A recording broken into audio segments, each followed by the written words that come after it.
Hi and welcome back to the exciting series of 19th century Sydney buildings. Now we have passed from the age of Macquarie and into the colonial period, roughly between 1822 and 1850. Hi, it's Michael Beashall here again, Australian historical fiction writer, and we're in a very historic part of Sydney between Millers Point and the Rocks.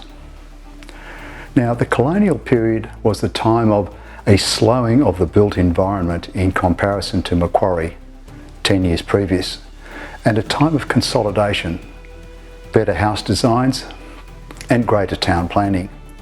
It was also a time of the great explorers who showed us more of the wonders, expanse and potential of this great South land. The latter part of this period was called the late colonial period, and in it a famous pub, the hero of Waterloo Hotel, was built. Now there's something very interesting about this hotel, I find, as a builder. Now tell me, why would a tax on windows be a big deal? Well, apparently it was. It was a form of GST or VAT in mid-19th century, as income tax as a revenue collector was in its infancy. Boy, did that change. The more prosperous and boastful the buildings, and therefore its number of windows, the higher was the tax. Great for the government, not too good for the taxpayer. Yes, the hero was nobbled by this. In 1837, there were 224 licensed taverns in Sydney for a grand population of 23,000 people. Think about that. One pub for roughly every 100 people. Yes, Aussies don't drink much. Yeah, pull the other one. This hero of Waterloo was built by George Peyton, a Scottish stonemason, in 1843, perhaps as an early form of tax avoidance or some shrewd thinking on behalf of the licensee. Peyton had some windows of the hero bricked up, ready to be glazed if the tax was repealed. Smart man. He was right on. And it was repealed in 1851. Good on you, George. Have a pint on us. From every viewpoint, the hero is fascinating.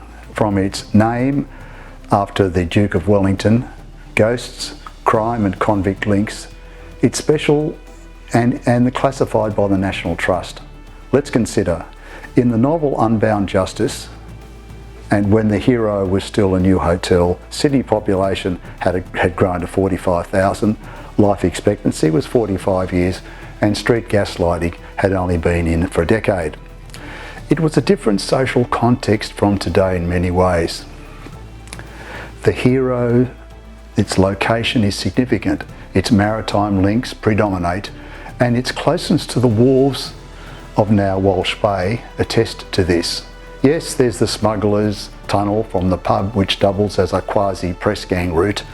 As for status, the pub may well have been seen as a 4-star hotel by today's standards, by its notorious neighbour to the east, the Rocks. And add at the time the pimps, the hotel, its language and words of that time. The hero of Waterloo is a definitive landmark in Millers Point, Sydney, and frequented by characters from the novels Unbound Justice and Unshackled. The next 19th century icon is far removed in function from the pub, but close in location.